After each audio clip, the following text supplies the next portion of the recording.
Bien, bonjour à toutes et à tous. Alors, le travail que je vais présenter est le travail de Morgane Burg, qui n'a pas pu être là ce matin, tout simplement parce qu'elle est en stage de professionnalisation pour l'obtention du titre de psychologue. Et au même créneau horaire, elle présente aussi des choses à Airbus, là où elle fait son stage. Alors, c'est un travail qui concerne son mémoire de ME1, sachant qu'elle a terminé son mémoire de M2. Le point de départ de son travail est de se demander, la tablette numérique, est-ce que ça pourrait pas être un moyen qui pourrait aider les élèves à demander davantage d'aide lorsqu'ils en ont besoin. Alors, je vais dans un premier temps vous présenter quelques éléments sur le processus de demande d'aide. Puis, je vous présenterai ensuite les facteurs qui ont été identifiés dans la littérature comme affectant le processus de demande d'aide à l'apprentissage. Et ensuite, je vous présenterai l'expérience réalisée par Morgane ainsi que les résultats. Alors, tout d'abord, la demande d'aide. Qu'est-ce que c'est ? C'est considéré comme une stratégie d'autorégulation dans l'apprentissage. Par exemple, alors vous avez dû tous être confrontés en tant qu'enseignant à la situation selon laquelle vous êtes en classe et vous êtes en train d'exposer un concept ou un contenu plutôt difficile et vous demandez à l'ensemble de la classe des questions, personne ne répond. Or, vous êtes persuadé qu'il y en a plein dans la salle qui ont besoin de compléments d'explicitation, mais personne ne demande de l'aide. Et puis, il y en a d'autres qui vont demander de l'aide, mais en général, ils sont beaucoup moins nombreux et ce sont souvent toujours les mêmes. Donc, cette stratégie d'autorégulation, qui est la demande d'aide, est une stratégie qui est souvent inappropriée, soit parce que les élèves évitent de demander de l'aide, soit pour ceux qui ont un comportement plutôt approprié de la demande d'aide, dans ce cas-là, ils vont demander des indices pour arriver à trouver eux-mêmes, par exemple, la solution. Alors là, ça pourrait être un exercice de maths, par exemple. Et dans ce cas-là, on est plutôt dans le cadre d'une demande d'aide de type instrumental. Et c'est sur ce type de demande d'aide que l'on va se focaliser. Alors l'autre élément qui est indiqué, comme comportement inapproprié, ça serait aussi certains élèves qui vont demander la réponse sans avoir essayé de chercher la réponse. C'est ce qu'on appelle la demande d'aide exécutive. Alors, plusieurs facteurs dans la littérature ont été identifiés comme affectant le comportement de demande d'aide. Parmi ces facteurs, on trouve la perception de la menace. Alors, bien évidemment, en classe, si certains ne demandent pas d'aide, ne posent pas de questions, c'est peut-être parce que pour eux, demander de l'aide publiquement, devant tout le monde dans la classe, ça pourrait être révélateur de leur manque de compétences. Et donc, pour ne pas paraître incompétents, ils ne vont pas demander de l'aide. Ou bien, ils ne vont pas demander de l'aide parce que c'est une menace sur leurs besoins d'autonomie. C'est-à-dire, ils veulent vraiment arriver à trouver tout seuls la solution à leurs problèmes, ou ils veulent trouver pourquoi ils ne comprennent pas et comment trouver la solution. Ces deux types de perceptions conduisent au même comportement, qui est un comportement d'évitement de la demande d'aide. Alors ça a été largement montré dans la littérature. Et un des moyens qui permet de réduire cette perception de la menace, c'est d'agir sur le contexte de la demande d'aide.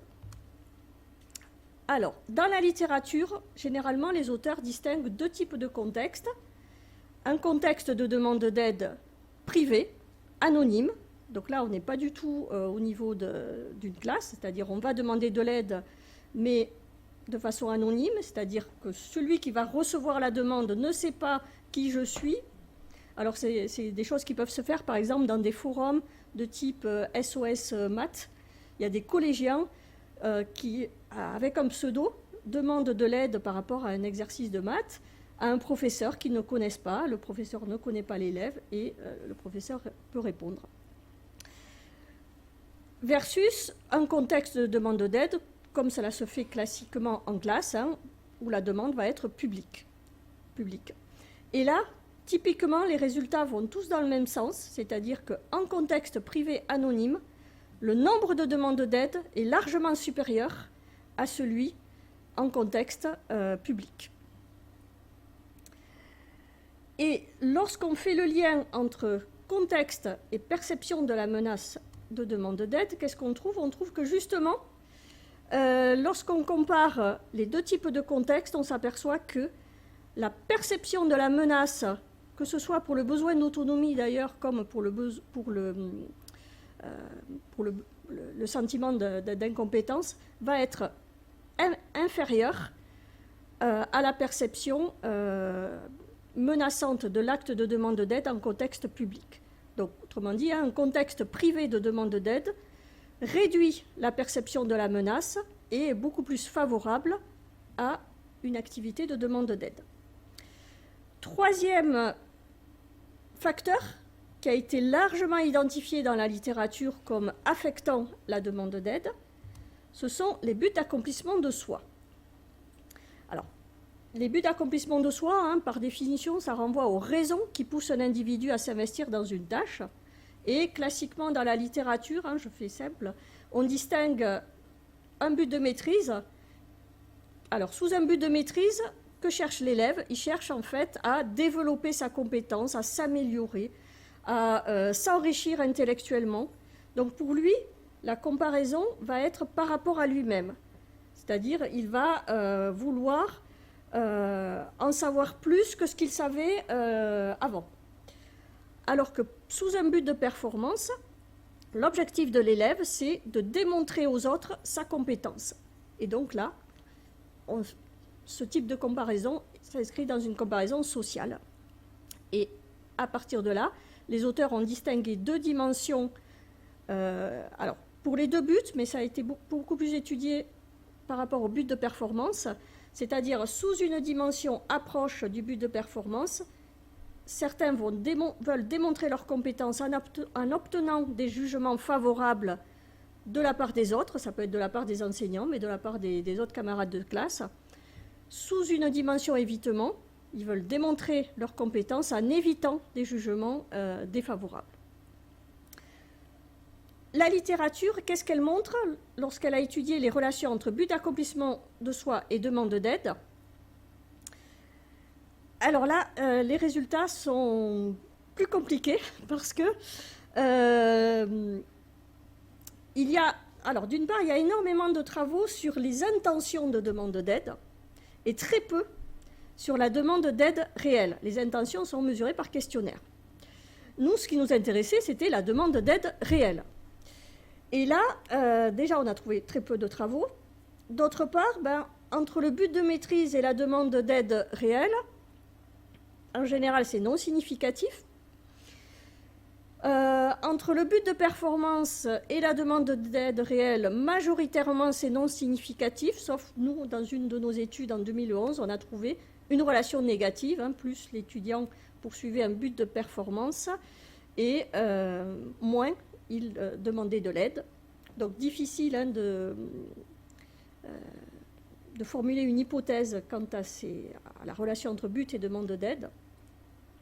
Et pas d'études non plus en fonction du contexte. Alors pour schématiser le cadre, les hypothèses de Morgan, donc elle a évalué l'effet du type de contexte sur la demande d'aide, les relations entre but d'accomplissement de soi et demande d'aide avec des points d'interrogation, puisque vu la littérature, on ne peut pas trop faire de prédictions. Et avec le concept de perception de la menace qui est considéré par certains auteurs comme une variable intermédiaire entre contexte et but d'accomplissement de soi, bien que ça n'ait pas été systématiquement vérifié. Alors, pour tester cette hypothèse, au plan méthodologique, alors, la tâche était en fait une situation d'apprentissage de connaissances dans le domaine de l'art, et notamment dans des œuvres de la Renaissance italienne.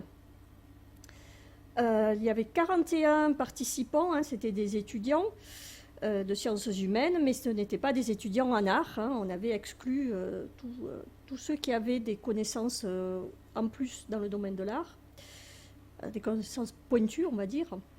Ils étaient répartis de manière aléatoire en deux groupes. Soit ils devaient effectuer une demande d'aide en contexte public, soit ils devaient effectuer une demande d'aide en contexte privé. Et leur tâche était la suivante, ils devaient d'abord... Alors, ils étaient par groupe de 5, on les amenait dans une salle qui ressemblait en fait à une salle de musée.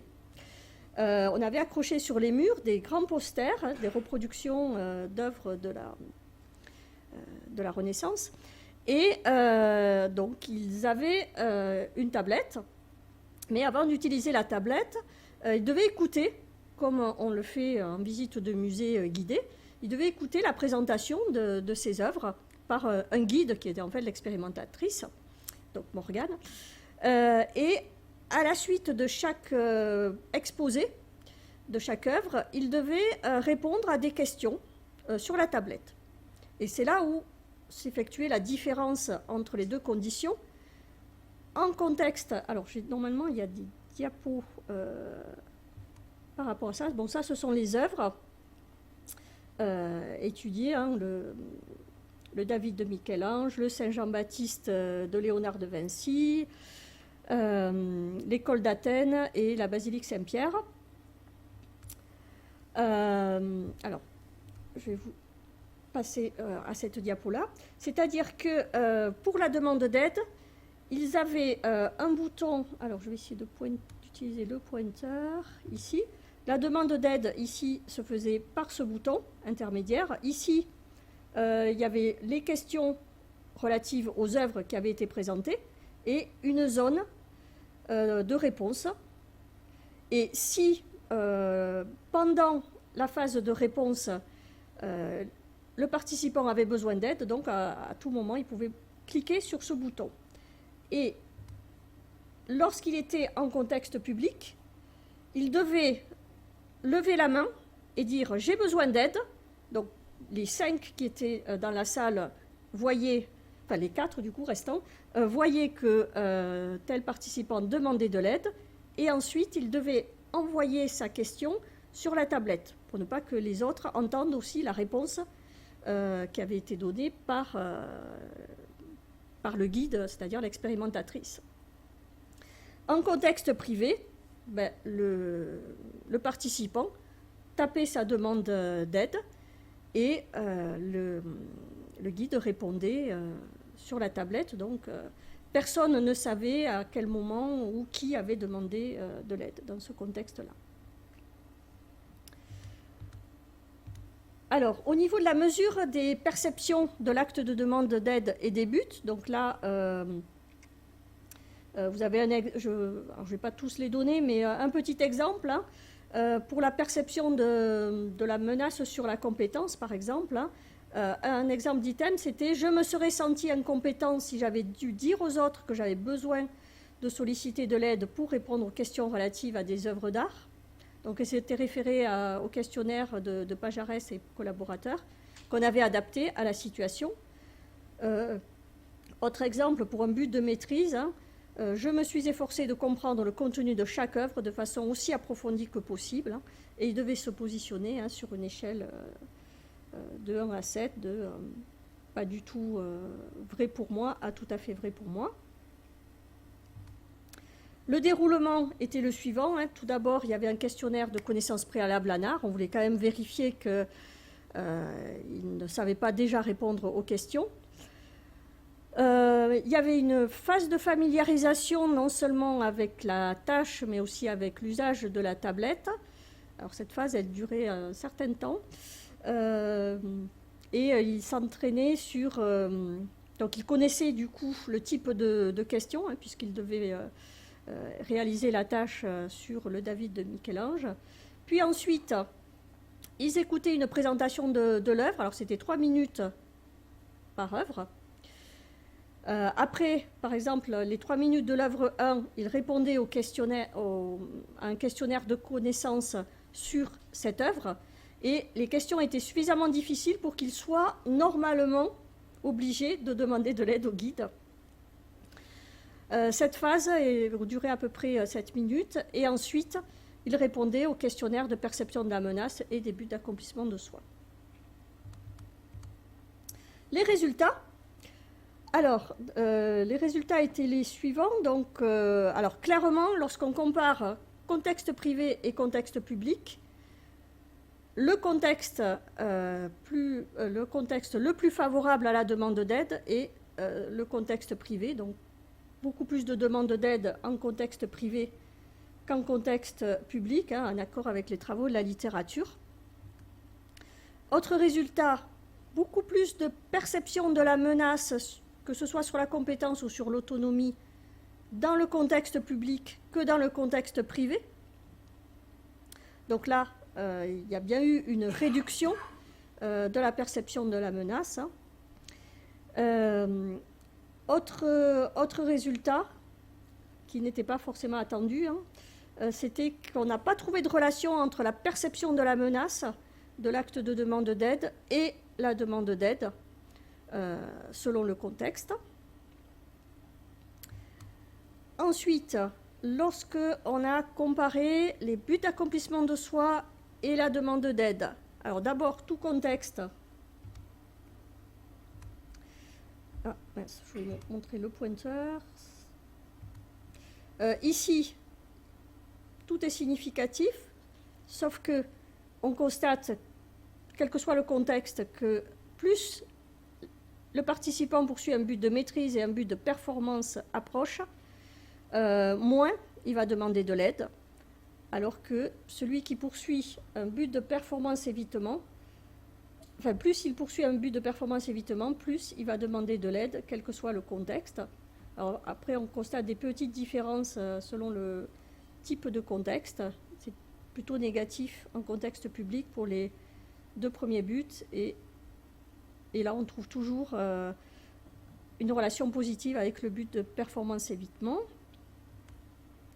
Autre résultat, alors là, la relation entre but d'accomplissement de soi et la perception de la menace, selon le contexte, il n'y a pas grand-chose de significatif, si ce n'est avec le but de performance évitement pour les 2 contextes et dans le cas de la perception de la menace sur le besoin d'autonomie.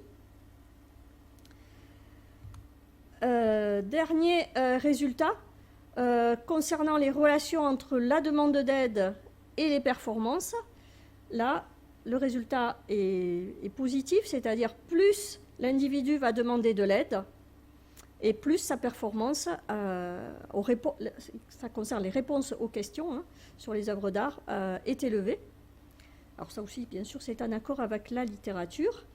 Donc si on récapitule, on a bien un effet du contexte sur la demande d'aide, on a bien un effet du contexte sur la perception de la menace, un effet de la demande d'aide sur la performance, une relation entre but d'accomplissement de soi et demande d'aide. Par contre, on n'a pas ici de relation et pas non plus ici entre perception de la demande et but.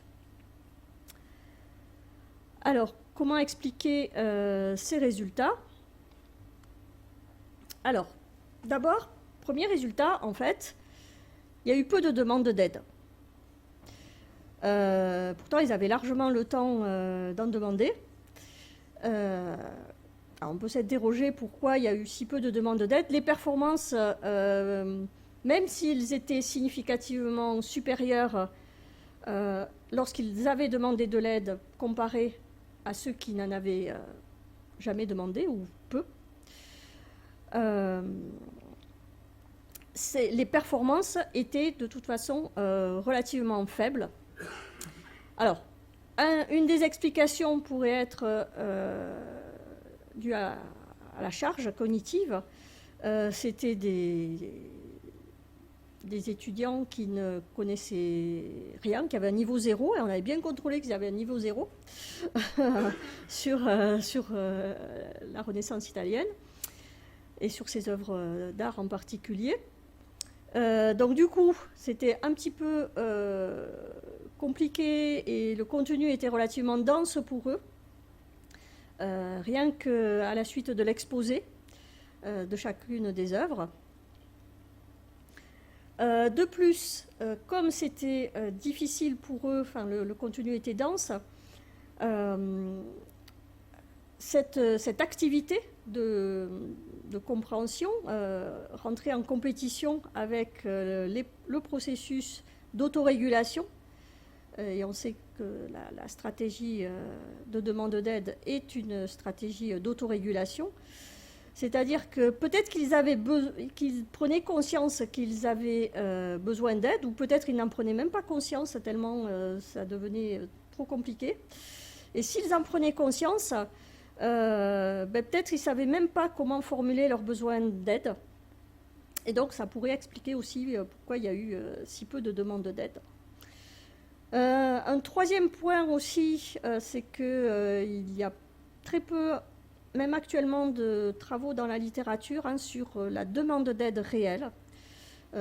Beaucoup de travaux, toujours pareil, ont travaillé sur les intentions, ont étudié les mêmes facteurs que ceux que j'ai étudiés, mais sur les intentions de demander de l'aide. Et lors d'une étude antérieure que nous avions effectuée, une intention de demande d'aide évaluée par questionnaire ne se traduit pas nécessairement par un acte réel de demande d'aide. Enfin,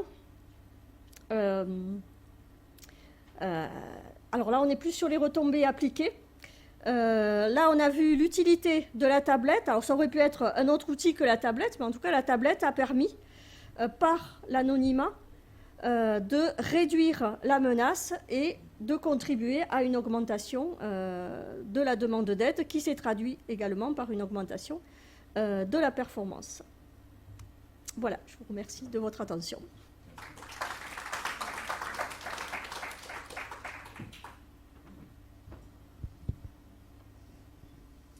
Alors, des questions pour Nathalie ?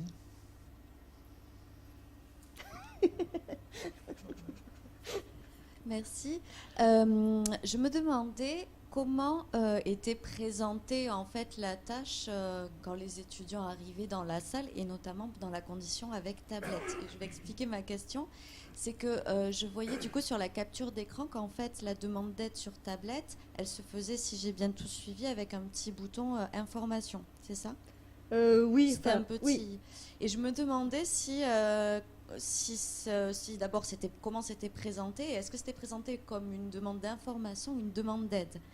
Et je demande ça parce qu'en fait je pense à une étude, alors il y avait beaucoup de choses dans cette étude qui variaient entre les deux conditions, donc c'est un peu difficile de savoir ce qui était dû à quoi, mais notamment c'était un petit environnement pour des élèves dans lequel ils comparaient notamment un bouton d'aide qui était vraiment juste aide et un bouton qui était travaillons ensemble. Donc, comme je dis, il y avait d'autres différences, donc c'est difficile de savoir ce qui était dû à juste cette différence-là, mais en tout cas, il y avait plus de demandes d'aide quand il y avait le bouton de travaillons ensemble plutôt que aide. Et voilà, je me demandais si, du coup, on avait bien mis l'accent sur le fait que c'était une aide plutôt qu'une demande d'information, et sinon, peut-être que ça peut expliquer des résultats. Alors effectivement, c'était un I qui était indiqué. Alors dans la consigne, il était clairement explicité que ce I information, c'était de la demande d'aide pour répondre aux questions qui leur étaient proposées. Alors, il ne faut pas oublier qu'il y avait une phase de familiarisation où justement là, on évaluait si les participants avaient bien compris l'usage du bouton aide. Ils étaient confrontés, donc c'était par rapport à l'œuvre, à la sculpture du David de Michel-Ange. Donc, il y a le temps de familiarisation avec non seulement la tablette, ce bouton aide et le type de questions qu'ils allaient avoir. Morgane a considéré que c'était suffisamment important pour qu'on s'assure que tous avaient compris que c'était vraiment en cliquant sur ce bouton I qu'ils allaient pouvoir arriver à répondre correctement aux questions. Voilà. Après, effectivement, je ne sais pas. Il y a des études qui ont comparé, donc les deux cas. Bon, c'est vrai que c'est vrai qu'on aurait pu afficher aide. Voilà. Bon, ça n'a pas été fait, je ne sais pas. Bon, en tout cas, ça a été bien explicité dans la consigne et pratiqué. D'autres questions? Oui.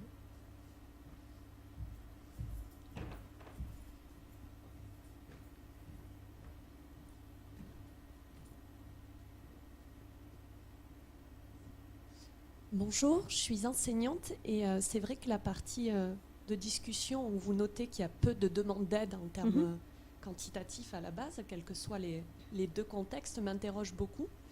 Et j'avais deux questions du coup à vous soumettre. La première, c'est que je pense aussi à ces théories sur les phases de l'apprentissage et sur celle qui mentionne l'inconscience de ne pas savoir et que du coup, on ne se pose même pas la question, est-ce que j'ai besoin d'aide pour répondre?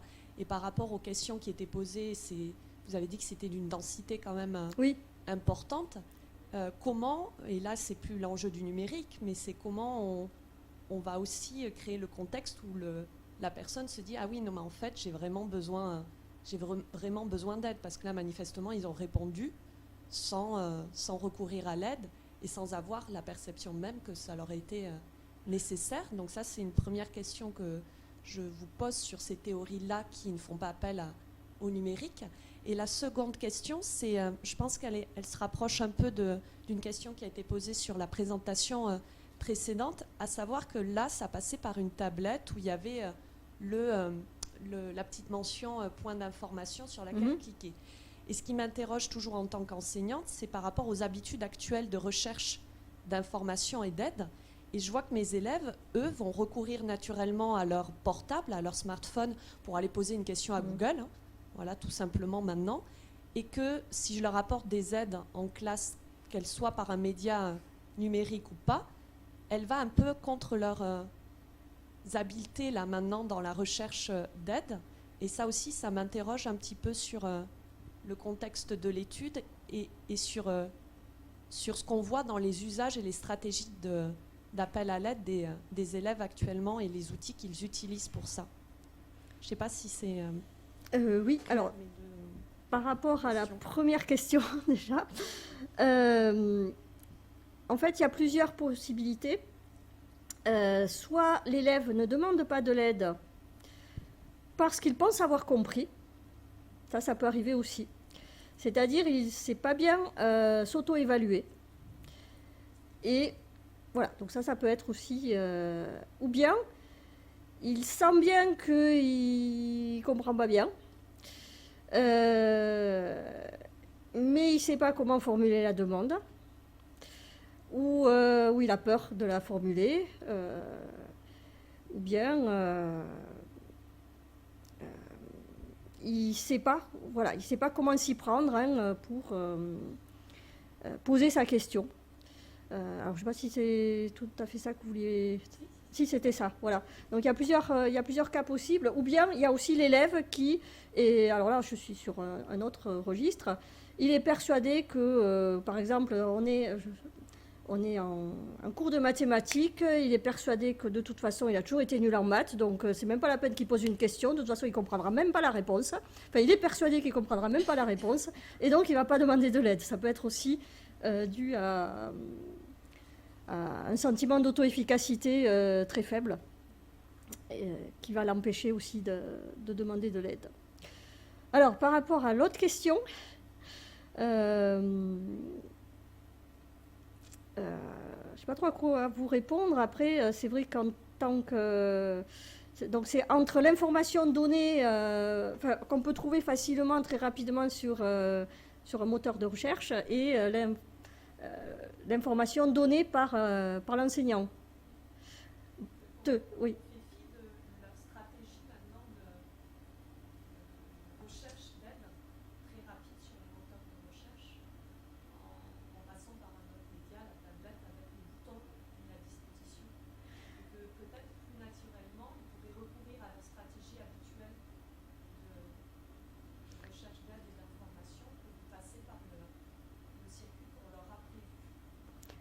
Alors, c'est aussi le fait de taper Google a réponse à tout. Hein, on tape une question, il va nous produire des réponses.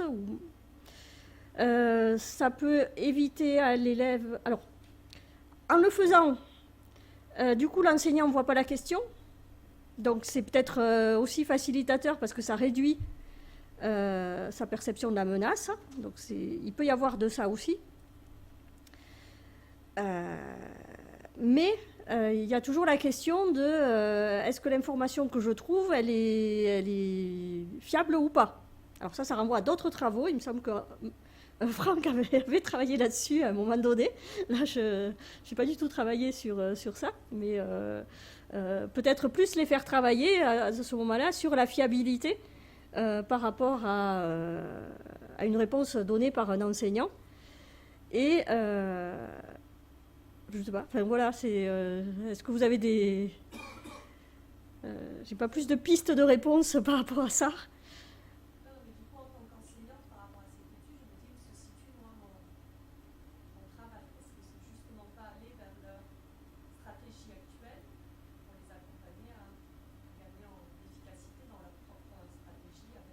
Ou alors leur faire verbaliser un plan avant de chercher l'information directement. Ben voilà, vous avez besoin d'informations sur telle, je sais pas moi, telle période historique ou j'en sais rien. Et comment vous allez vous y prendre? Et de les amener à structurer des étapes de recherche d'informations. Alors ce serait plus en lien avec les stratégies de navigation aussi que Aline étudie.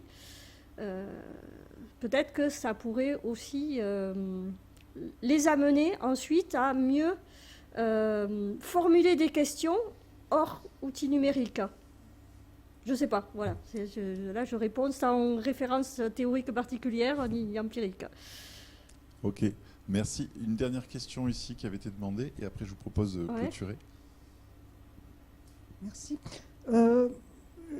Par rapport au protocole expérimental, si j'ai bien compris, c'est une fois que les participants avaient suivi la présentation, après la demande d'aide, on leur donnait le questionnaire.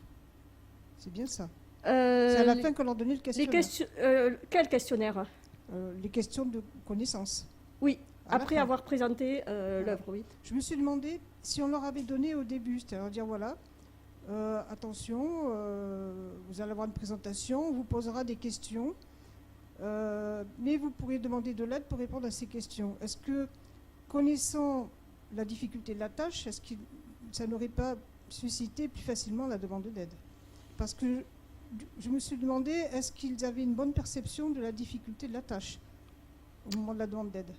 Alors, d'après Morgane, oui, puisqu'il y a eu cette phase de familiarisation, justement, où ils ont été confrontés à la demande d'aide, exactement comme dans les 3 dernières œuvres.